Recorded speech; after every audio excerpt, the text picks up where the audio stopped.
Annulation du TPS, décision nuira à la Floride, selon le Miami Herald.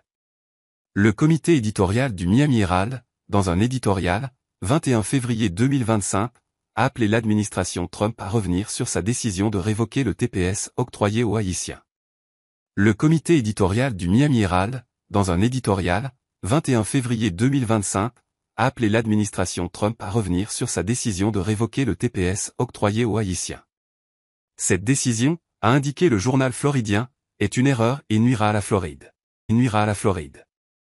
Un demi-million d'Haïtiens vivant temporairement aux États-Unis ont été plongés dans l'incertitude cette semaine lorsque l'administration Trump a annoncé qu'elle annulait l'extension de leur statut de protection temporaire, ce qui signifie qu'ils pourraient perdre leur permis de travail et être éligibles à la déportation dès le mois d'août, peut-on lire dans cet éditorial.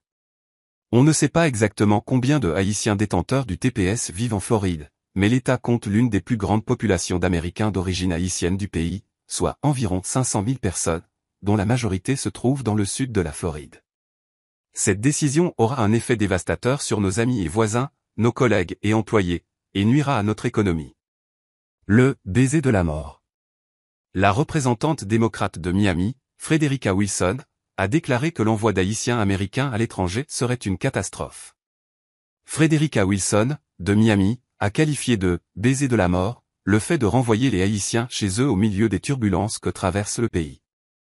L'appréhension qui couve est en train de devenir un mode de vie ici. La nouvelle concernant le TPS pour les Haïtiens est tombée environ 3 semaines après l'annonce déchirante de l'administration selon laquelle elle révoquerait également le TPS pour quelques 350 000 Vénézuéliens d'ici avril et pour 257 000 autres d'ici septembre. Dans d'autres régions du pays, la question du TPS peut sembler abstraite et lointaine, dans le cadre de la conversation nationale sur l'immigration et la nécessité de sévir contre les personnes qui se trouvent illégalement aux États-Unis. Mais à Miami, cette question fait mouche. C'est très dur, écrit le comité éditorial. Notre communauté a été construite, du moins récemment, par des immigrants. Les Haïtiens et les Vénézuéliens font partie intégrante de notre société. Et les personnes protégées par le TPS ne sont pas ici illégalement, elles bénéficient d'un statut légal temporaire accordé par le gouvernement américain. Certes, il s'agit d'un statut temporaire, mais l'octroi de ce statut devrait être fondé sur la logique, et non sur des manœuvres politiques. Trump sape la parole du gouvernement américain. Or, c'est bien de politique qu'il s'agit.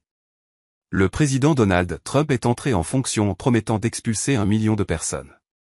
La désignation TPS a été prolongée par l'administration Biden, et Trump tente donc de l'EF.